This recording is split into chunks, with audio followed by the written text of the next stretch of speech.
नमस्कार मित्रांनो, या व्हिडिओमध्ये आपण महाराष्ट्र जीवन प्राधिकरण भरती 2025साठी जे 28 फेब्रुवारी रोजी 2 शिफ्टमध्ये पेपर झाले, त्या शिफ्टमध्ये विचारलेल्या प्रश्नांपैकी जेवढे काही प्रश्न आपल्यापर्यंत पोहोचलेले आहेत ते प्रश्न आणि त्यांचे सविस्तर असे स्पष्टीकरण या व्हिडिओमध्ये आपण घेणार आहोत.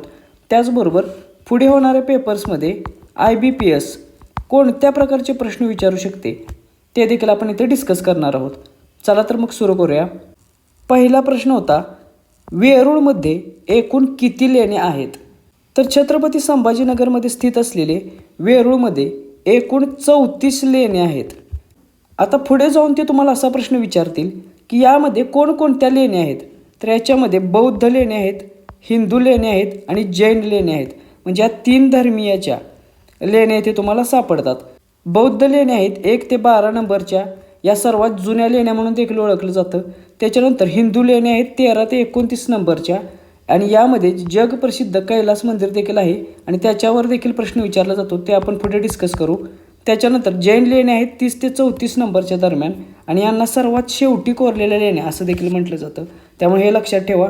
पुढे जाऊन ते तुम्हाला यांचे स्थान विचारतील, तर ते आहेत छत्रपती संभाजीनगर म्हणजेच पूर्वीचा औरंगाबाद जिल्ह्यामध्ये.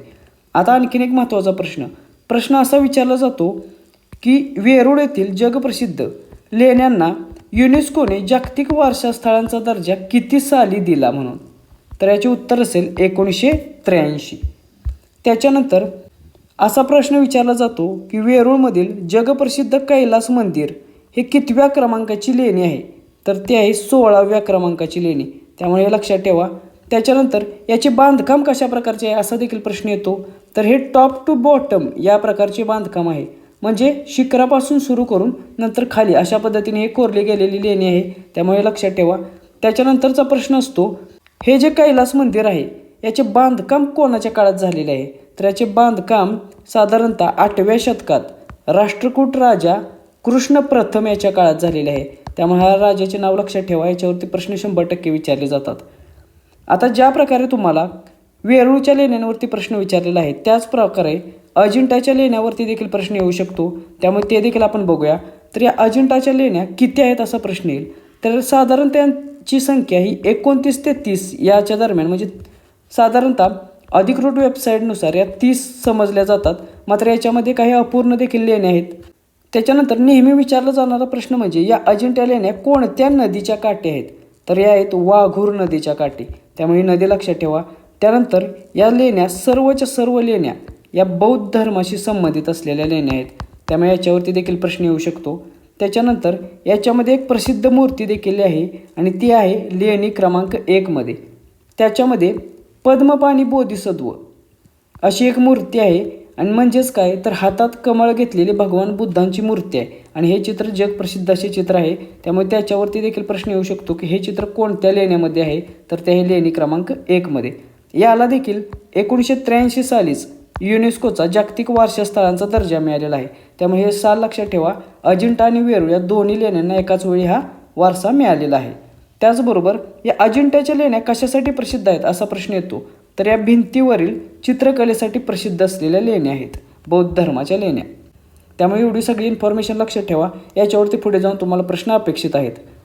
त्याच्यानंतरचा प्रश्न क्रमांक 2, भारतातील पहिले भिकारीमुक्त शहर कोणते? तर हा जो प्रश्न आहे तो तुम्हाला चालू घडामोडींच्या अँगलने त्यांनी विचारलेला आहे की भारतातील पहिले भिकारीमुक्त शहर आहे मध्य प्रदेशमधील इंदोर हे. आता त्यांना जर इंदोरवरतीच प्रश्न विचारायचे असतील तर ते अजून एक प्रश्न विचारू शकतात की भारताचे पहिले 7 स्टार गार्बेज फ्री सिटी किंवा शहर म्हणून कोणते शहर ओळखले जाते? तर त्याचे उत्तर असेल इंदोर. आणखीन एक आहे ते म्हणजे भारतातील पहिले वॉटर प्लस शहर कोणते ठरलेले आहे? तर ते देखील आहे इंदोर. त्यामुळे हे 2 प्रश्न लक्षात ठेवा. त्याच्यावरतीही तुम्हाला विचारलं जाऊ शकतं. प्रश्न क्रमांक 3, राज्यपालांना पदावरून दूर कोण करू शकतं? तर राज्यपाल जे आहेत विविध राज्यांचे त्यांना पदावरून दूर करण्याचा अधिकार असतो भारताच्या राष्ट्रपतींना आणि याची तरतूद भारतीय संविधानाच्या कलम 156 नुसार करण्यात आलेली आहे. म्हणजे कलम 156 मध्ये राज्यपालांचा पदावधी काय असेल किंवा किती असेल त्याची तरतूद आहे. जो सामान्यतः म्हणजे नॉर्मल परिस्थितीमध्ये राज्यपालांचा पदावधी किती असतो? तर तो असतो 5 वर्षांसाठी. म्हणजे शपथ घेतल्यापासून पुढे 5 वर्षे त्यांचा पदावधी असतो. मात्र त्यांना केव्हाही पदावरून दूर करण्याचा अधिकार राष्ट्रपतींना असतो, कारण ते राष्ट्रपतींच्या मर्जीने पद धारण करतात. आता एक प्रश्न नेहमी विचारला जातो, तो म्हणजे कलम 153मध्ये कशाची तरतूद आहे? तर प्रत्येक राज्याला एक राज्यपाल असेल, म्हणजे राज्यपाल पदाची तरतूद संविधानाच्या कोणत्या कलमात आहे? तर त्याचे उत्तर आहे कलम 153 आहे. त्यानंतर कलम 155नुसार राज्यपालांची नेमणूक कोण करतं? तर ती करतात राष्ट्रपती आपल्या स्वतःच्या सही शिक्क्यानुसार. त्यामुळे हे देखील लक्षात ठेवा. त्यानंतर सर्वात महत्त्वाची गोष्ट, कलम 157नुसार राज्यपाल पदासाठी कोणत्या अहर्त्या आहेत? तर त्या 2 आहेत. एक म्हणजे तो भारताचा नागरिक असला पाहिजे आणि दुसरी म्हणजे त्याने वयाची 35 वर्षे पूर्ण केलेली असली पाहिजेत. याच्यावरती 100% प्रश्न विचारला जातो तुम्हाला वयाच्या अटीवरती. त्याच्यानंतर कलम 159नुसार राज्यपाल पदाची शपथ याची तरतूद करण्यात आलेली आहे. त्यामुळे हे देखील लक्षात ठेवा. प्रश्न क्रमांक 4, भारतातील समुद्रकिनारा लागून नसलेले राज्य खालीलपैकी कोणते आहे? आता आपल्याकडे पर्याय नाही आहेत की कोणत्या पर्यायांपैकी आपल्याला निवडायचं आहे. त्यामुळे आपण बघूया की भारतामध्ये समुद्रकिनारा नसलेले राज्य कोणकोणती आहेत. पण त्यापूर्वी आपल्याला हे माहीत असलं पाहिजे की भारताला एकूण किती किलोमीटर लांबीचा समुद्रकिनारा लाभलेला आहे, कारण तो प्रश्न तुम्हाला विचारला जाईल. तर भारताला एकूण 7,517 किलोमीटर लांबीचा समुद्रकिनारा लाभलेला आहे. मग तो एकूण किती राज्यांमध्ये आहे असा प्रश्न विचारला जाईल. तर त्याचे उत्तर असेल 9 राज्यांना समुद्रकिनारा आहे. मग ती राज्य कोणती? गुजरात, त्याच्यानंतर खाली महाराष्ट्र, त्याच्यानंतर गोवा, कर्नाटक, केरळ ही पश्चिम किनारपट्टीवरची जी राज्य आहेत ती आहेत. त्याच्यानंतर तमिळनाडू, आंध्र प्रदेश, ओडिसा आणि पश्चिम बंगाल ही 4 राज्य आहेत पूर्व किनारपट्टीवरची. म्हणजे अशा एकूण 9 राज्यांना भारतामध्ये समुद्रकिनारा लाभलेला आहे. आता परीक्षेत असा प्रश्न विचारला जातो की पूर्णपणे भूवेष्टित असलेले राज्य, म्हणजे ज्यांना आंतरराष्ट्रीय सीमा लागत नाहीत किंवा ज्यांना समुद्रकिनारा देखील लागत नाही, पूर्णपणे इतर राज्यांनी वेढलेली राज्य कोणती आहेत? तर ती आहेत मध्य प्रदेश, छत्तीसगड, हरियाणा, झारखंड आणि तेलंगणा. त्यामुळे परीक्षेमध्ये तुम्हाला ह्या 5 राज्यांपैकीच एक कोणतं तरी या प्रश्नाचं तुमचं उत्तर असणार आहे. त्यामुळे हे पूर्णपणे भूवेष्टित असलेले राज्य लक्षात ठेवा. याच्यावरती अशा प्रकारचा प्रश्न तुम्हाला विचारला जाईल. त्यानंतरचा प्रश्न क्रमांक 5, सांची स्तूपाची बांधणी कोणाच्या काळात झाली? तर सांची येथील जो स्तूप आहे तो बांधलेला आहे सम्राट अशोकाने, किंवा याची सुरुवात सम्राट अशोकाच्या काळामध्ये झालेली आहे. मग ते काळ कोणता? तर इसवी सन पूर्व 3ऱ्या शतकात. हे लक्षात घ्या. एकदा याच्या काळावर देखील प्रश्न विचारलेला की कोणत्या काळात सम्राट अशोकाने सांची स्तूपाची बांधणी सुरू केलेली? तर इसवी सन पूर्व 3रा शतक म्हणून. त्याच्यानंतर तुम्हाला प्रश्न विचारला जाईल की या सांची स्तूपाचे ठिकाण कोठे आहे? तर हे आहे मध्य प्रदेश या राज्यामधील रायसेन जिल्ह्यामध्ये.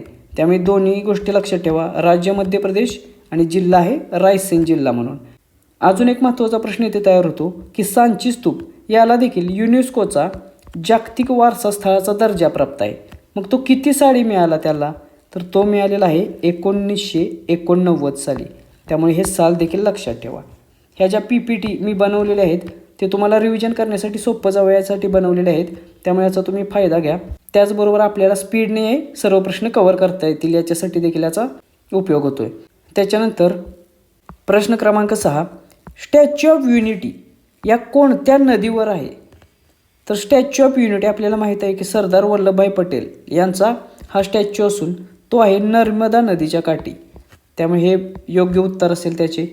आता याच्यावरती प्रश्न येऊ शकतो की हे स्थान कोणत्या राज्यात आहे? तर हे आहे गुजरात राज्यामध्ये. मग ॲक्च्युअल ठिकाण विचारू शकतात, तर त्याचे नाव आहे केवडिया किंवा त्याला एकता नगर असे देखील म्हटलं जातं. त्याच्यानंतर ही जी स्टॅच्यू ऑफ युनिटी आहे ती एका बेटावरती स्थित आहे, म्हणजे नर्मदा नदीवरती एक बेट आहे, त्याचे नाव आहे साधू बेट. त्यामुळे हे बेट देखील तुम्हाला विचारू शकतात, त्याच्यावरती प्रश्न यापूर्वी विचारलेला आहे. त्याच्यानंतर याची उंची किती आहे? तर ते आहे 182 मीटर एवढी आणि जगातील सर्वात उंच पुतळा म्हणून देखील याची ओळख आहे. त्यानंतर याचे शिल्पकार कोण होते? तर त्यांचे नाव आहे राम सुतार हे. त्यामुळे हे नाव देखील लक्षात ठेवा. यांचे नुकतेच निधन झालेले असून यांना महाराष्ट्र भूषण पुरस्कार देऊन गौरवण्यात आलेले आहे. त्यामुळे याच्यावरती देखील परीक्षेत प्रश्न विचारला जाईल. प्रश्न क्रमांक 7, महाराष्ट्रात 18व्या लोकसभेची निवडणूक किती मतदारसंघात झाली? तर महाराष्ट्रात ही 18वी लोकसभेची निवडणूक जी झाली ती झाली 2024 साली. मग महाराष्ट्रात लोकसभेचे किती मतदारसंघ आहेत? तर त्यांची संख्या आहे 48 एवढी. मग या 48 पैकी सर्वसाधारण म्हणजे ओपन मतदारसंघ किती आहेत, म्हणजे अराखीव, ते आहेत 39 एवढे. अनुसूचित जातींसाठी राखीव आहेत 5 जागा, 5 मतदारसंघ. अनुसूचित जमातींसाठी राखीव आहेत 4 मतदारसंघ. त्यामुळे ह्या 2 गोष्टी लक्षात ठेवा, ह्या खूप महत्त्वाच्या आहेत, याच्यावरती प्रश्न नेहमी विचारले जातात. त्याच्यानंतर महाराष्ट्रामध्ये लोकसभेच्या 48 जागा आहेत, राज्यसभेच्या 19 जागा आहेत, विधानसभेच्या 288 जागा आहेत आणि विधान परिषदेच्या 78 जागा आहेत. त्यामुळे या 4 गोष्टी लक्षात घ्या, त्याच्यावरती पुन्हा पुन्हा प्रश्न विचारले जातात. प्रश्न क्रमांक 8, भूदान चळवळ ही कोणाशी संबंधित आहे? तर भूदान चळवळ जी पुढे जाऊन ग्रामदान या चळवळीमध्ये बदलण्यात आली, ती संबंधित आहे आचार्य विनोबा भावे यांच्याशी. त्यामुळे हे लक्षात ठेवा, हा देखील प्रश्न खूप वेळा विचारलेला आहे IBPSने. आता ही चळवळ कशाशी संबंधित होती? तर जे काही जमिनीचे असमान वितरण झालेले आहे, म्हणजे जमीनदारांच्याकडे जमीन जी एकवटलेली होती, त्या असमान वितरणाची समस्या सोडवण्यासाठी ही एक अहिंसक किंवा गांधीवादी चळवळ होती. मग नेहमी प्रश्न विचारला जातो की ही भूदान चळवळ कधी आणि कुठे सुरू झाली? तर ही चळवळ 18 एप्रिल 1951 रोजी तेलंगणा, जे आत्ताचे तेलंगणा राज्यातील पोचमपल्ली या गावामधून सुरू झाली होती. त्यामुळे हे तेलंगणामधील पोचमपल्ली गाव लक्षात ठेवा. त्याचबरोबर 18 एप्रिल 1951 हे तारीख देखील लक्षात ठेवा, याच्यावरती प्रश्न विचारलेले आहेत. आता ते परीक्षेमध्ये आचार्य विनोबा भावे यांच्यावरती देखील प्रश्न विचारू शकतात. मग त्यांच्यावरती काय प्रश्न विचारला जातो की महात्मा गांधींनी पहिले वैयक्तिक सत्याग्रही म्हणून 1940 साली कोणाची निवड केली? तर त्याचे उत्तर असेल आचार्य विनोबा भावे. त्यानंतर आचार्य विनोबांचे पुस्तक एक प्रसिद्ध आहे, ते आहे गीताई. त्याच्यामध्ये भगवद्गीतेवर आधारित असलेले हे पुस्तक आहे, त्यामुळे हे देखील लक्षात ठेवा. त्याचबरोबर पवनार आश्रमाची स्थापना कधी केली असा प्रश्न विचारला जातो. त्याचे उत्तर असेल 1934. कोणी केली? तर याचे संस्थापक आहे आचार्य विनोबा भावे. हा आश्रम कोठे आहे असा देखील प्रश्न विचारला जातो. तर हा आश्रम आहे वर्धा या ठिकाणी. तर ही सर्व महत्त्वाची इन्फॉर्मेशन लक्षात ठेवा. प्रश्न क्रमांक 9, भारतीय संसदेचा सदस्य किंवा खासदार होण्यासाठी किमान वय किती? आता आपल्याला एक्झॅक्टली माहीत नाही की लोकसभेचा किंवा राज्यसभेचा नेमकं काय विचारलेलं होतं. तर जर लोकसभेचा सदस्य होण्यासाठी किमान वयाची अट असेल तर ती आहे 25 वर्षाची, आणि जर राज्यसभेचा सदस्य म्हणून निवडून येण्याची अट जर विचारलेली असेल तर ती आहे 30 वर्षाची. म्हणजे लोकसभेचा खासदार होण्यासाठी किमान 25 वर्ष वय पूर्ण पाहिजे आणि राज्यसभेचा खासदार म्हणून निवडून येण्यासाठी किमान 30 वर्ष वयाची अट पाहिजे. आता पुढे जाऊन ते विचारतात की राष्ट्रपती पदासाठी किमान किती वर्ष पूर्ण पाहिजेत? तर त्याचे उत्तर असेल 35 वर्ष. आणि राज्यपाल होण्यासाठी देखील किती वर्ष पूर्ण पाहिजेत? तर त्याचे देखील उत्तर आहे 35 वर्ष. त्यामुळे हे सर्व वयाच्या अटी लक्षात ठेवा, याच्यावरती प्रश्न विचारले जातात. प्रश्न क्रमांक 10, स्वतंत्र भारताचे पहिले गव्हर्नर कोण होते? तर असा देखील प्रश्न IBPSने विचारलेला होता. तर आपल्याला माहीत आहे की स्वातंत्र्य भारताचे पहिले गव्हर्नर होते लॉर्ड माउंटबॅटन. हे त्यांचा कार्यकाळ होता 15 ऑगस्ट 1947 ते 21 जून 1948 पर्यंत. याच्यानंतर आणखीन एक प्रश्न ते विचारतात नेहमी, तो म्हणजे स्वतंत्र भारताचे पहिले भारतीय गव्हर्नर जनरल कोण होते? तर त्याचे उत्तर असेल C. राजगोपालाचारी. पहिले गव्हर्नर माउंटबॅटन, पहिले भारतीय म्हटलं की मग त्याचे उत्तर असेल C. राजगोपालाचारी. हे त्याचबरोबर पहिले आणि स्वातंत्र्यानंतरचे शेवटचे देखील गव्हर्नर कोण होते? तर ते होते C. राजगोपालाचारी. त्यांनी 26 जानेवारी 1950 पर्यंत कार्यकाळ पाहिलेला होता. आता पुढे जे पहिले मंत्रिमंडळ आहे त्याच्यावरती देखील प्रश्न विचारतात, त्यामुळे ते आपण लक्षात घेऊया. भारताचे पहिले राष्ट्रपती कोण होते स्वतंत्र भारताचे? तर ते होते डॉक्टर राजेंद्र प्रसाद. उपराष्ट्रपती कोण होते पहिले? तर ते होते डॉक्टर सर्वपल्ली राधाकृष्णन. त्यानंतर पहिले पंतप्रधान कोण होते? तर आपल्याला माहीत आहे पंडित जवाहरलाल नेहरू हे. त्यानंतर पहिले उपपंतप्रधान त्याचबरोबर गृहमंत्री कोण होते? तर ते होते सरदार वल्लभभाई पटेल. आणि स्वतंत्र भारताचे पहिले कायदेमंत्री कोण होते? तर ते होते डॉक्टर बाबासाहेब आंबेडकर. त्यामुळे या 4 गोष्टी लक्षात ठेवा, याच्यावरती प्रश्न विचारले जातात. प्रश्न क्रमांक 11, मुंबई उच्च न्यायालयाचे अधिकार क्षेत्र. आता हा पूर्ण प्रश्न आपल्याला माहीत नाही आहे एक्झॅक्टली काय होता, मात्र मुंबई उच्च न्यायालयाच्या अधिकार क्षेत्राशी संबंधित काही माहिती आपण बघूया की ज्याच्यावरती प्रश्न पुढे जाऊन अपेक्षित आहे. तर मुंबई उच्च न्यायालयाचे भौगोलिक अधिकार क्षेत्र कोणते आहे, म्हणजे ज्युरिडिक्शनचा भाग कोणकोणता आहे, तर मुंबई उच्च न्यायालयाच्या अंतर्गत महाराष्ट्र राज्य आहे, त्यानंतर गोवा राज्य आहे, दादरा आणि नगर हवेली हे केंद्रशासित प्रदेश आणि दमण दीव हे केंद्रशासित प्रदेश, म्हणजे एकूण 4 भागांचा ज्युरिडिक्शन किंवा अधिकार हा मुंबई उच्च न्यायालयाला आहे. त्यानंतर मुंबई उच्च न्यायालय ही खंडपीठांच्या माध्यमातून कार्य करते. याची मुख्य पीठ कुठे आहे, तर ते आहे मुंबईला. मग 4 खंडपीठ आहेत, ते कोणकोणती, तर पहिले आहे नागपूर खंडपीठ, ते विदर्भातील जिल्ह्यांसाठी कार्यरत आहे. त्यानंतर दुसरे आहे छत्रपती संभाजीनगर खंडपीठ, ते आहे मराठवाड्यातील जिल्ह्यांसाठी कार्यरत. त्यानंतर पणजी खंडपीठ आहे, ते संपूर्ण गोव्यासाठी कार्यरत आहे. आणि आत्ताच नवीन लागू झालेले कोल्हापूर खंडपीठ आहे, ते आहे कोल्हापूर, सांगली, सातारा, रत्नागिरी, सिंधुदुर्ग या जिल्ह्यांसाठी कार्य करेल. त्यामुळे 4 खंडपीठे आणि त्यांचे कार्यक्षेत्र लक्षात ठेवा, त्याच्यावरती प्रश्न येऊ शकतो. त्याच्यानंतर प्रश्न क्रमांक 12, काझीरंगा राष्ट्रीय उद्यान कशासाठी प्रसिद्ध आहे, तर IBPS वेगवेगळे जे नॅशनल पार्क आहेत त्यांच्यावरती एकतर त्यांचे प्रसिद्ध कशासाठी आहेत ते याच्यावरती प्रश्न विचारते किंवा त्यांचे स्थान विचारते. तर काझीरंगा हे राष्ट्रीय उद्यान एकशिंगी गेंडा याच्यासाठी प्रसिद्ध आहे. जगातील एकूण एकशिंगी गेंड्यांच्या जी लोकसंख्या आहे त्याच्या 2/3 एवढे एकशिंगी गेंडे हे एकट्या काझीरंगा नॅशनल पार्कमध्ये आहेत. याच्यावरती अशा स्वरूपाचा नेहमी प्रश्न विचारला जातो.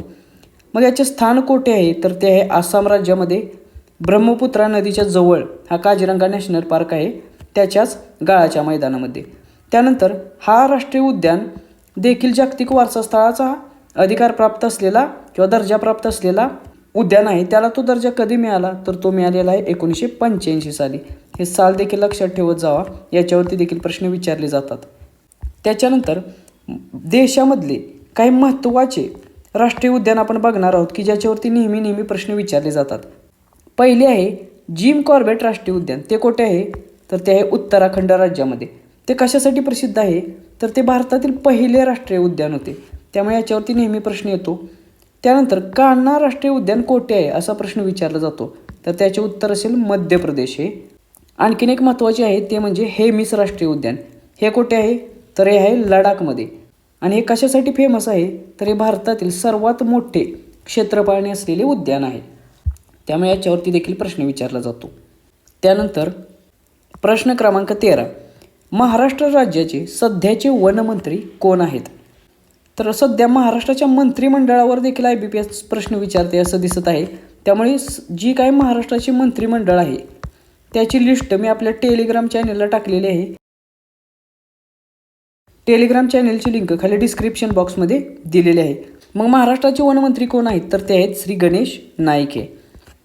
त्यानंतर भारताचे केंद्रीय पर्यावरण, वन आणि हवामान बदल मंत्री कोण आहेत, तर ते आहेत भूपेंद्र यादव हे. त्यामुळे हे नाव देखील लक्षात ठेवा, हे भारताचे वनमंत्री आहेत.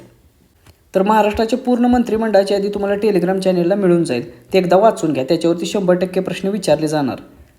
प्रश्न क्रमांक 14, महाराष्ट्रात उगम पावणारी नदी खालीलपैकी कोणती, तर आपल्याला आता इथे कोणकोणत्या नद्या विचारल्या होत्या ते माहीत नाही आहे, त्यामुळे परीक्षेच्या दृष्टिकोनातून उपयुक्त माहिती आपण बघूया महाराष्ट्रातील नद्यांच्या संदर्भात.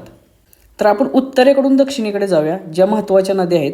तर पहिली नदी आहे नर्मदा. ही काय फार नाही, जवळपास फक्त 50 किलोमीटर एवढाच एरिया महाराष्ट्रातून कव्हर करते, ते पण महाराष्ट्राच्या उत्तरी सीमेवरून. त्याचा उगम होतो मध्य प्रदेशमधील अमरकंटक या ठिकाणावरून आणि मग ती महाराष्ट्राच्या सीमेवरून वाहत जाऊन पुढे अरबी समुद्राला मिळते. कुठे, तर खंभातच्या आखातामध्ये. त्यानंतर उत्तर महाराष्ट्रातील महत्त्वाची नदी कोणती आहे, तर ती आहे तापी नदी. तिचा उगम पावतो मध्य प्रदेशामध्येच मुलताई या ठिकाणी आणि तिथून ती मग महाराष्ट्रात प्रवेश करते आणि महाराष्ट्राच्या उत्तरी सीमेचा किंवा उत्तरी भागातील एक महत्त्वाची नदी ठरते. ती देखील अरबी समुद्राला जाऊन मिळणारी नदी आहे. ती कुठे मिळते, तर ती देखील खंभातच्या आखातामध्येच अरबी समुद्राला मिळते. तर ही नर्मदी आणि तापी या 2 नद्या अरबी समुद्राला किंवा पश्चिम वाहिनी नद्या आहेत. त्यानंतर जवळपास ज्या काही प्रमुख नद्या आहेत, गोदावरी, भीमा, कृष्णा, ह्या पूर्व वाहिनी नद्या आहेत, त्या पुढे जाऊन बंगालच्या उपसागरालाच मिळतात. त्यानंतर गोदावरी ही महाराष्ट्रातील सर्वात महत्त्वाची नदी आहे. जवळजवळ 50% क्षेत्र, 49% ही एकट्या गोदावरी नदी खोऱ्याने व्यापलेली आहे महाराष्ट्राचे. तिचा उगम नाशिक जवळील त्र्यंबकेश्वर येथे होतो. ती पुढे जाऊन बंगालच्या उपसागराला मिळते. त्यानंतर भीमा नदीचा उगम भीमाशंकर पुणे या ठिकाणी होतो. ती कृष्णा नदीची महत्त्वाची उपनदी आहे, त्यामुळे पुढे जाऊन कृष्णा नदीला मिळते. त्यानंतर कृष्णा या नदीचा उगम सातारा जिल्ह्यातील महाबळेश्वर या ठिकाणी होतो. ती देखील पुढे जाऊन बंगालच्या उपसागराला मिळते. त्यामुळे या काही महत्त्वाच्या नद्या त्यांचे उगम लक्षात ठेवा, त्याच्यावरती प्रश्न विचारले जातात. प्रश्न क्रमांक 15. प्राथमिक शिक्षणाचा मूलभूत हक्क कोणत्या वर्षी लागू झाला? म्हणजेच काय, राईट टू एज्युकेशन ॲक्ट जो आहे RTE, जो प्राथमिक शिक्षणाचा मूलभूत अधिकार मिळवून देते, तो लागू झाला कधी? तर तो लागू झाला 1 एप्रिल 2010 रोजी. मग परीक्षेत प्रश्न विचारला जाईल, हा किती सालचा कायदा आहे? तर हा कायदा आहे 2009 सालचा. शिक्षण हक्क कायदा किंवा राईट टू एज्युकेशन ॲक्ट 2009 सालचा कायदा आहे. हा कशासाठी आहे? तर 6 ते 14 वयोगटातील सर्व मुलांना अनिवार्य शिक्षण किंवा प्राथमिक शिक्षण, हे जे प्राथमिक शिक्षण आहे त्याचा अधिकार मिळवून देण्यासाठी हा कायदा करण्यात आलेला आहे. हा कोणत्या संविधानातील कलमानुसार आहे? तर तो आहे कलम 21A ला अनुसरून. त्यामुळे कलम 21A लक्षात ठेवा, याला अनुसरूनच हा अधिकार मिळवण्यात आलेला आहे किंवा देण्यात आलेला आहे RTE ॲक्ट. आता 21A संविधानात 86वी घटनादुरुस्ती 2002ने ॲड करण्यात आलेला आहे. त्यामुळे हे देखील लक्षात ठेवा, याच्यावरती प्रश्न नेहमी विचारला जातो. मग कलम 21A काय आहे? तर त्यामध्ये सांगितलेलं आहे की 6 ते 14 वयोगटातील सर्व मुलामुलींना मोफत आणि सक्तीचे शिक्षण मिळवून देणे हा त्यांचा मूलभूत हक्क असेल. त्यामुळे हे देखील लक्षात ठेवा, याच्यावरती प्रश्न विचारले जातात. त्याचबरोबर परीक्षेच्या दृष्टिकोनातून सर्व मूलभूत हक्क व्यवस्थित करा, कारण कोणताही मूलभूत हक्क परीक्षेमध्ये डायरेक्ट त्याचे कलम विचारले जाते. त्यामुळे सर्व मूलभूत हक्क व्यवस्थितरित्या करून द्या, त्याच्यावरती 100% प्रश्न विचारले जातात. प्रश्न क्रमांक 16. सारनाथ येथील प्रसिद्ध स्तंभ कोणाच्या कार्यकाळात बांधला गेला? आता IBPS बहुतेक सम्राट अशोकावरती जास्त प्रश्न विचारताना दिसत आहे. त्यामुळे सम्राट अशोक मौर्य साम्राज्य व्यवस्थितरित्या करा, त्याच्यावरती देखील पुढे जाऊन तुम्हाला प्रश्न अपेक्षित आहेत. तर हे सारनाथ अशोक स्तंभ आहे, तो सम्राट अशोकाने बांधलेला आहे. तो कोणत्या राज्यात आहे? तर तो आहे उत्तर प्रदेश राज्यामध्ये. त्याचबरोबर या स्तंभावरील जी सिंहाची मुद्रा आहे त्याला भारत सरकारने आपल्या भारताचे राष्ट्रीय चिन्ह म्हणून स्वीकारलेले आहे. त्यामुळे हा देखील प्रश्न नेहमी विचारला जातो. तर ते कशावरून स्वीकारलेला आहे? तर सारनाथ येथील जो प्रसिद्ध स्तंभ आहे त्याच्यावरून. त्याच्यानंतर प्रश्न क्रमांक 17. येसूबाई कोणाच्या पत्नी होत्या? तर हा एक सोपा प्रश्न होता. छत्रपती संभाजी महाराज यांच्या पत्नीचं नाव आहे महाराणी येसूबाई. कदाचित IBPS पुढे जाऊन परीक्षेमध्ये छत्रपती संभाजी महाराज, छत्रपती शिवाजी महाराज यांच्यावरती अशा स्वरूपाचे बेसिक प्रश्न विचारू शकतात. त्याचबरोबर शिवाजी महाराजांच्या आई कोण होत्या, राजमाता जिजाऊ, अशा स्वरूपाचे प्रश्न तुम्हाला विचारले जातील. त्यामुळे जर कोणाला माहीत नसेल तर ती बेसिक इन्फॉर्मेशन तुम्ही तयार करून ठेवू शकता. प्रश्न क्रमांक 18. पूर्व आणि पश्चिम घाट कोणत्या पर्वतरांगेमुळे जोडला गेला आहे? तर हा प्रश्न देखील खूप वेळा IBPSने विचारलेला आहे.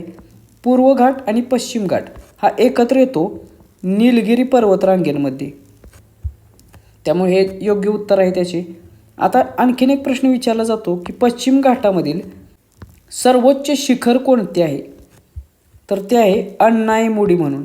त्याची उंची किती आहे? तर ते आहे 2695 मीटर. त्याचबरोबर या पश्चिम घाटाला महाराष्ट्रात काय म्हटलं जातं? तर याला महाराष्ट्रात सह्याद्री या नावाने ओळखलं जातं, सह्याद्री पर्वतरांग. त्यामुळे हे देखील लक्षात ठेवा. त्याचबरोबर सह्याद्री पर्वतरांग किंवा पश्चिम घाटाची लांबी किती आहे? तर भारतात एकूण 1600 किलोमीटर एवढ्या लांबीचा हा पश्चिम घाट पसरलेला आहे. त्यानंतर पूर्व घाटावरती देखील प्रश्न विचारला जातो की पूर्व घाटातील सर्वोच्च शिखर कोणते आहे? तर ते आहे जिंदगडा म्हणून, आणि त्याची उंची आहे 1690 मीटर एवढी. तर ही काय महत्त्वाची इन्फॉर्मेशन आहे ती लक्षात ठेवा. त्याचबरोबर भारताच्या पर्वतरांगेवरती IBPS प्रश्न विचारताना दिसत आहे. त्यामुळे प्राकृतिक भारत हा चांगला करा, त्याच्यावरती अशा स्वरूपाचे प्रश्न तुम्हाला अपेक्षित आहेत. प्रश्न क्रमांक 19. केळकर संग्रहालय कुठे आहे? तर हे जे राजा दिनकर केळकर संग्रहालय आहे ते आहे पुणे शहरामध्ये. तर हा एक अशा स्वरूपाचा रँडम प्रश्न त्याने विचारलेला होता. म्हणजेच IBPS जे काही महत्त्वाचे संग्रहालय आहेत किंवा महत्त्वाच्या सांस्कृतिक गोष्टी आहेत त्याच्यावरती प्रश्न विचारते. त्यामुळे अशा प्रकारचे ज्या गोष्टी आहेत त्यांची ठिकाणे किंवा स्थळ लक्षात ठेवा. याच्यावरती तुम्हाला अशा स्वरूपाचे प्रश्न अपेक्षित आहेत. प्रश्न क्रमांक 20. अकबरनामा हा ग्रंथ कोणी लिहिला? तर सम्राट अकबराचे एक चरित्र अशा स्वरूपाचा हा ग्रंथ असून तो लिहिलेला आहे अबुल फजल याने. त्यामुळे अबुल फजल हे याचे योग्य उत्तर आहे. त्याचबरोबर हा जो अकबरनामा आहे याचा जो तिसरा भाग आहे त्याला आईन ई अकबरी म्हटलं जातं. त्यामुळे परीक्षेत जर तुम्हाला असं विचारलं की आईन ई अकबरी हा ग्रंथ कोणी लिहिला तर त्याचे उत्तर देखील अबुल फजल हेच असेल. त्यानंतर आणखीन एक प्रश्न विचारला जातो की सम्राट अकबराचा एक धर्म अकबराने सुरू केलेला त्याचं नाव काय? तर त्याचं नाव आहे दीन ई इलाही धर्म म्हणून. आता काही महत्त्वाचे ग्रंथ आपण बघूया त्या काळातील मुघल काळातील की ज्याच्यावरती प्रश्न विचारले जातात. तुझुक ई बाबरी हा कोणी लिहिलेला आहे? तर हा बाबरने स्वतःच लिहिलेला आहे. ते त्याचे आत्मचरित्र आहे. त्यानंतर हुमायूननामा हा ग्रंथ कोणी लिहिला? तर हा ग्रंथ हुमायूनची बहीण गुलबदम बेगमने लिहिलेला आहे. त्यानंतर अर्थशास्त्र हा कोणी लिहिलेला आहे? तर चाणक्य किंवा कौटिल्याने अर्थशास्त्र लिहिलेलं आहे. त्यानंतर हर्षचरित हा ग्रंथ लिहिलेला आहे बाणभट्टांनी. आणि मुद्रा राक्षस हा प्रसिद्ध ग्रंथ लिहिलेला आहे विशाखा दत्त यांनी. त्यामुळे हे देखील लक्षात ठेवा, याच्यावरती प्रश्न विचारले जातात. प्रश्न क्रमांक 21. पुढीलपैकी कोणत्या ठिकाणी आंतरराष्ट्रीय विमानतळ आहेत? आता कोणते पर्याय होते ते आपल्याला माहीत नाही, पण आपण महाराष्ट्रातील जी काही आंतरराष्ट्रीय विमानतळ आहेत ते आपण बघूया. महाराष्ट्रामध्ये सध्या 4 आंतरराष्ट्रीय विमानतळे आहेत. ती कोणकोणती आहेत किंवा कोठे आहेत? तर पहिले आहे मुंबईचे छत्रपती शिवाजी महाराज आंतरराष्ट्रीय विमानतळ. दुसरे आहे नागपूर येथील डॉक्टर बाबासाहेब आंबेडकर आंतरराष्ट्रीय विमानतळ. तिसरे आहे पुणे येथील पुणे आंतरराष्ट्रीय विमानतळ. आणि चौथे आहे छत्रपती संभाजीनगरमधील छत्रपती संभाजी महाराज आंतरराष्ट्रीय विमानतळ. त्याचबरोबर 5वे एक नवी मुंबई येथे आंतरराष्ट्रीय विमानतळ कार्यरत होणार आहे थोड्याच दिवसात. त्यामुळे मग त्याच्यानंतर महाराष्ट्रामध्ये 5 आंतरराष्ट्रीय विमानतळ असतील. मात्र सध्या किती आहेत? ते आहेत 4च. त्यानंतर प्रश्न क्रमांक 22. 1857च्या उठावाची सुरुवात कोठून झाली? तर हा जो उठाव होता 1857 तो परीक्षेच्या दृष्टिकोनातून खूप महत्त्वाचा आहे, कारण इतिहासाच्या अँगलने याच्यावरती नेहमी प्रश्न विचारले जातात. आणि हा जो उठाव होता तो सुरू झालेला मेरठमधून. ब्रिटिश आर्मीमधील काही भारतीय सैनिक होते, त्यांनी याला उठावाला सुरुवात केली. मग याची तारीख देखील विचारतात, तर ती होती 10 मे 1857. त्यामुळे तारीख देखील पाठ करून ठेवा. त्याच्यानंतर सर्वात महत्त्वाची गोष्ट म्हणजे कोणत्या ठिकाणी या उठावाचे नेतृत्व कोणी केले? मग दिल्लीमध्ये उठावाचे नेतृत्व केले बादशाह बहादूरशाह जफर याने. मात्र तो नाम मात्र नेता होता, तो खूप म्हातारा होता. खरे नेतृत्व कोणी केले? तर त्याचा जनरल जो होता बख्त खान यांनी दिल्लीमध्ये उठावाचे नेतृत्व केलेले. त्यानंतर झाशी येथे उठावाचे नेतृत्व राणी लक्ष्मीबाई यांनी केलेले. कानपूर येथे उठावाचे नेतृत्व नानासाहेब पेशवे आणि तात्या टोपे यांनी केलेले. लखनौ येथे बेगम हजरत महल यांनी उठावाचे नेतृत्व केलेले. आणि बिहार येथे जमीनदार कुंवर सिंग यांनी या उठावाचे नेतृत्व केलेले. त्यामुळे हे उठावाची स्थाने आणि त्याचे नेतृत्व कोणी केले हे लक्षात ठेवा, याच्यावरती प्रश्न विचारला जातो. त्याच्यानंतर प्रश्न क्रमांक 23. महाराष्ट्र राज्याचे सध्याचे गृहमंत्री कोण आहेत? तर मी मागाशीच सांगितल्याप्रमाणे बहुतेक IBPS यावेळी महाराष्ट्राच्या मंत्रिमंडळावर प्रश्न विचारताना दिसत आहे. त्यामुळे त्याची लिस्ट देखील मी आपल्या टेलिग्रामला टाकलेली आहे, ते एकदा बघून घ्या. तर महाराष्ट्राचे गृहमंत्री आहेत श्री देवेंद्र फडणवीस, जे महाराष्ट्राचे मुख्यमंत्री म्हणून देखील कार्यरत आहेत. मग आता देवेंद्र फडणवीस यांच्याकडे कोणकोणती खाती आहेत? तर त्यांच्याकडे गृह, त्यानंतर अपारंपरिक ऊर्जा वगळून ज्या काही बाकीची ऊर्जा संबंधित खाते आहेत ती आहेत. त्यानंतर विधी व न्याय खाते, सामान्य प्रशासन विभाग, माहिती व जनसंपर्क विभाग. त्यानंतर इतर कोणत्याही मंत्र्यांना जी नेमून दिलेली नाहीत असे जे विभाग किंवा जे विषय आहेत ते देखील श्री देवेंद्र फडणवीस मुख्यमंत्री या नात्याने ती खाती सांभाळत असतात. तर महाराष्ट्रातील जे काही मंत्री आहेत त्या सर्वांची खाती एकदा बघून घ्या. त्यानंतर प्रश्न क्रमांक 24. छत्रपती संभाजी महाराजांचा जन्म कोणत्या किल्ल्यावर झाला? तर आपल्याला माहीत आहे की किल्ले पुरंदर या ठिकाणी छत्रपती संभाजी महाराजांचा जन्म झालेला आहे. तो कोणत्या ठिकाणी किंवा कोणत्या जिल्ह्यात आहे असा प्रश्न विचारला जातो. पुरंदर किल्ला, तर तो आहे पुणे जिल्ह्यामध्ये. मग छत्रपती शिवाजी महाराजांचा देखील जन्म विचारतील, तर तो झालेला किल्ले शिवनेरी यावरती त्यानंतर तो कोणत्या जिल्ह्यात आहे, तर तो आहे पुणे जिल्ह्यामध्ये. तर असे काही बेसिक स्वरूपाचे प्रश्न तुम्हाला छत्रपती संभाजी महाराज आणि छत्रपती शिवाजी महाराज यांच्यावरती IBPS विचारताना दिसेल. त्यामुळे त्याची देखील तयारी तुमची असली पाहिजे. प्रश्न क्रमांक 25, राष्ट्रपती भवनातील मुघल गार्डन म्हणजे आत्ताचे अमृत उद्यान कोणी डिझाईन केले? तर सर्वात महत्त्वाचे म्हणजे मुघल गार्डनचे नाव बदलून काय केलेले आहे असा प्रश्न विचारला जातो. तर त्याचे नाव आहे अमृत उद्यान असे, त्यामुळे हे लक्षात ठेवा. दुसरी गोष्ट, हे जे मुघल गार्डन होते त्याचे डिझाईन सर एडविन ल्युटियन्स या ब्रिटिश अधिकाऱ्याने केले होते किंवा आर्किटेक्टने केले होते, त्यामुळे लक्षात ठेवा. त्याचबरोबर पुढे जाऊन तुम्हाला राष्ट्रपती भवनची डिझाईन कोणी केली असा प्रश्न विचारला जाईल. त्याचबरोबर तुम्हाला असा देखील प्रश्न विचारला जाईल की भारताची जी जुनी संसद होती त्याची डिझाईन कोणी केलेली? तर याची डिझाईन देखील सर एडविन ल्युटियन्स आणि हर्बर्ट बेकर या दोन्ही आर्किटेक्टनी, ब्रिटिश आर्किटेक्टनी केलेली होती. त्यामुळे 2 नावे लक्षात ठेवा. याच्यावरती अशा स्वरूपाचे प्रश्न नेहमी विचारले जातात. प्रश्न क्रमांक 26, सर्वोच्च न्यायालयाच्या न्यायाधीशांची नियुक्ती कोण करतो? तर परीक्षेमध्ये आपल्याला सर्वोच्च न्यायालय, उच्च न्यायालय याच्यावरती देखील प्रश्न विचारणं अपेक्षित आहे. तर सर्वोच्च न्यायालयाचे जे न्यायाधीश असतात त्यांची नियुक्ती भारताच्या राष्ट्रपतींमार्फत केली जाते. मग सर्वोच्च न्यायालयाचे जे मुख्य न्यायाधीश किंवा ज्याला आपण चीफ जस्टिस ऑफ इंडिया म्हणतो त्यांची नियुक्ती करताना राष्ट्रपती हे सर्वोच्च न्यायालयाचे कॉलेजियम म्हणजे जे वरिष्ठ न्यायाधीशांची जी समिती असते त्यांच्या शिफारशींचा विचार करते आणि त्यानुसार जे ज्येष्ठ न्यायाधीश असतात अग्रक्रमामध्ये त्यांची नेमणूक ही सर्वोच्च न्यायालयाचे मुख्य न्यायाधीश म्हणून केली जाते. आणि याची तरतूद भारतीय राज्यघटनेच्या कलम 124 नुसार करण्यात आलेली आहे. मग यांना पदाची शपथ कोण देते सर्वोच्च न्यायालयाच्या न्यायाधीशांना? तर ती शपथ भारताचे राष्ट्रपती किंवा त्यांनी नियुक्त केलेला व्यक्ती देतो. त्यामुळे पदाची शपथ कोण देते याच्यावरती प्रश्न येतो.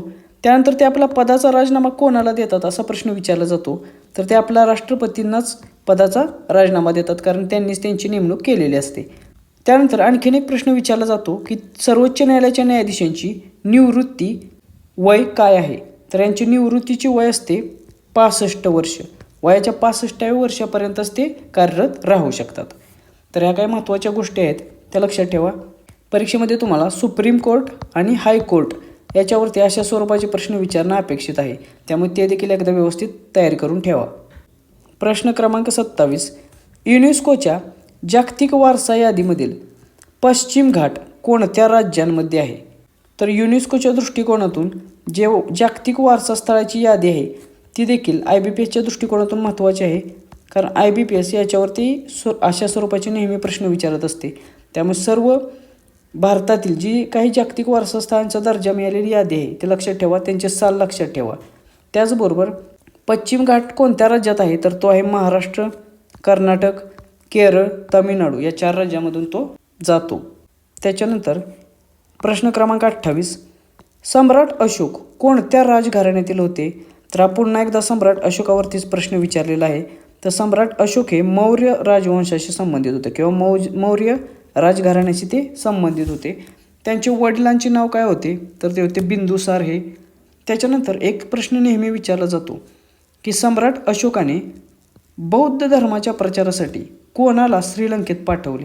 तर त्याचे उत्तर आहे सम्राट अशोकाचा मुलगा महेंद्र आणि मुलगी संघमित्रा यांना त्याने बौद्ध धर्माचा प्रसार करण्यासाठी श्रीलंकेला पाठवले होते. त्यामुळे ही 2 नावे लक्षात ठेवा, याच्यावरती प्रश्न येतो. त्याचबरोबर असा देखील प्रश्न विचारला जातो की सम्राट अशोक स्वतः पुढे कोणते बिरुद लावत असे? तर त्याचे उत्तर आहे देवनामप्रिय प्रियदर्शी म्हणून, म्हणजेच देवांना प्रिय असलेला असा. त्यामुळे हे देखील लक्षात ठेवा, याच्यावरती देखील IBPS प्रश्न विचारू शकते. प्रश्न क्रमांक 29, कर्नाळा पक्षी अभयारण्य कोणत्या जिल्ह्यात आहे? तर परीक्षेच्या दृष्टिकोनातून अभयारण्य आणि ती कोणत्या जिल्ह्यात आहेत ते खूप महत्त्वाचे आहेत, कारण अशा स्वरूपाचे प्रश्न IBPS प्रत्येक एक्झाममध्ये विचारत असते भूगोलाच्या अँगलने. तर कर्नाळा हे पक्षी अभयारण्य आहे रायगड जिल्ह्यामध्ये. आता महाराष्ट्रातील काही महत्त्वाची अभयारण्य आणि ती कोणत्या जिल्ह्यात आहेत ते बघूया. राधानगरी अभयारण्य कुठे आहे? तर ते आहे कोल्हापूर जिल्ह्यामध्ये. ते कशासाठी प्रसिद्ध आहे असा देखील प्रश्न येतो, तर ते आहे गव्यांसाठी प्रसिद्ध. त्याच्यानंतर भीमाशंकर हे अभयारण्य कुठे आहे? ते आहे पुणे जिल्ह्यामध्ये. ते कशासाठी प्रसिद्ध आहे तर महाराष्ट्राचा राज्य प्राणी शेकरू याच्यासाठी ते प्रसिद्ध आहे. त्यानंतर एडशी रामलिंग घाट हे अभयारण्य कुठे आहे तर ते आहे धाराशिव जिल्ह्यामध्ये. सागरेश्वर अभयारण्य कुठे आहे ते आहे सांगली जिल्ह्यामध्ये. हे जे सागरेश्वर अभयारण्य आहे ते महाराष्ट्रातील मानवनिर्मित अभयारण्य आहे, त्यामुळे याच्यावरती प्रश्न विचारला जातो. त्यानंतर रेहकुरी हे जे अभयारण्य आहे ते आहे अहमदनगर जिल्ह्यामध्ये. तर हे काही महत्त्वाचे अभयारण्य आहेत, त्याच्यावरती प्रश्न विचारले जातात. प्रश्न क्रमांक 30, भारतातील पंचायत राज व्यवस्था किती स्तरांची आहे. तर भारतामध्ये जी पंचायत राज व्यवस्था ॲक्सेप्ट करण्यात आलेली आहे ती आहे 3 स्तरांची. यामध्ये पहिला स्तर कोणता आहे किंवा सर्वात खालचा स्तर आपण म्हणतो तो आहे ग्रामपंचायत. तो कुठे असतो तर तो आहे ग्राम पातळीवर. त्यानंतर मधल्या लेवलचा मध्यम स्तर तालुका किंवा गट पातळीवरचा स्तर आपण ज्याला म्हणतो तो असतो पंचायत समितीचा. आणि त्याच्यानंतर सर्वात वरचा स्तर असतो जिल्हा पातळीवर, तो आहे जिल्हा परिषदा. त्यामुळे 3 स्तर आहेत ज्याला ग्रामीण पंचायत राज व्यवस्था म्हणून ओळखलं जातं. प्रश्न क्रमांक 31, 2026ची जागतिक वेटलिफ्टिंग चॅम्पियनशिप कोठे होणार आहे. तर ही जी 2026ची जागतिक वेटलिफ्टिंग चॅम्पियनशिप होणार आहे ती होणार आहे चीन या देशामध्ये निंगमो या शहरात. त्यामुळे हे करंट अफेअरच्या दृष्टिकोनातून महत्त्वाचं आहे आणि याची घोषणा साधारणतः डिसेंबर महिन्यात करण्यात आलेली. आणि ही जी स्पर्धा आहे 2026ची जागतिक वेटलिफ्टिंग स्पर्धा ही होणार आहे ऑक्टोबर 2026मध्ये, ऑक्टोबर-नोव्हेंबर 2026. त्यामुळे फक्त याची घोषणा डिसेंबर महिन्यात झालेली आहे की कधी होणार आहे तर याच्यावरती त्यांनी प्रश्न विचारलेला आहे. त्यामुळे गेल्या 3 महिन्यातील जानेवारी, त्याच्यानंतर डिसेंबर, नोव्हेंबर हे 3 महिन्यांची करंट अफेअर जे आहे ते चांगले करा. IBPS याच्यावरती अशा स्वरूपाचे प्रश्न विचारताना तुम्हाला दिसेल. त्यानंतर तर हे 31 प्रश्न होते जे आपल्यापर्यंत पोचलेले आहेत, जे मुलांनी आपल्याला दिलेले आहेत. ते सर्व प्रश्न आपण इथे घेतलेले आहेत, त्याचे स्पष्टीकरण देखील मी घेतलेलं आहे. याचा तुम्हाला 100% परीक्षेमध्ये फायदा होईल. जे मी टॉपिक सांगितलेले आहेत ते व्यवस्थित करा. त्याचबरोबर महाराष्ट्रातील नदी प्रणाली हा जो टॉपिक आहे तो देखील चांगला करा. त्याच्यावरती देखील अशा स्वरूपाचे प्रश्न तुम्हाला पेपरमध्ये अपेक्षित आहेत. त्याचबरोबर भारताचा आणि महाराष्ट्राचा प्राकृतिक भूगोल देखील चांगला करा, त्याच्यावरती देखील प्रश्न विचारले जातील. त्याचबरोबर पॉलिटीचा अभ्यास करत असताना लोकसभा, राज्यसभा, राष्ट्रपती आणि राज्यपाल हे विषय चांगले करा, याच्यावरती जास्त प्रश्न विचारले जातात. त्याचबरोबर सुप्रीम कोर्ट आणि हायकोर्ट याच्यावरती देखील प्रश्न विचारले जात आहेत. मी मागाशी सांगितल्याप्रमाणे मूलभूत हक्क हे तोंडपाठ असले पाहिजेत तुमचे, कारण त्याच्यावरती कोणत्याही कलमावरती प्रश्न विचारले जातात. परीक्षेचा पॅटर्न हा कायम सेम राहत नाही, तो चेंज होत राहतो. त्यामुळे प्रश्न आत्ता सोपे वाटत असले तर याचा पॅटर्न कधीही चेंज होतो. प्रश्नांची डिफिकल्टी लेवल कोणत्याही शिफ्टला वाढते, कमी जास्त होते. त्यामुळे टॉपिक जरी सेम राहिले तरी ते टॉपिक व्यवस्थित करा, जेणेकरून कुठल्याही डिफिकल्ट लेवलचा प्रश्न विचारला तरी त्याचे उत्तर तुम्हाला देता आले पाहिजे. त्याचबरोबर युनेस्कोची जी जागतिक वारसा स्थळे आहेत ती देखील व्यवस्थित करा. त्याच्यावरती IBPS नेहमी प्रश्न विचारत असते. एकतर त्यांचे वर्ष विचारते किंवा ते कोणत्या राज्यात आहे ते विचारते किंवा त्या वारसा स्थळाशी संबंधित एखादा प्रश्न विचारते. त्यामुळे ते व्यवस्थित एकदा बघून घ्या. तुम्हाला पुढे होणाऱ्या परीक्षेसाठी ऑल द बेस्ट. थँक्यू.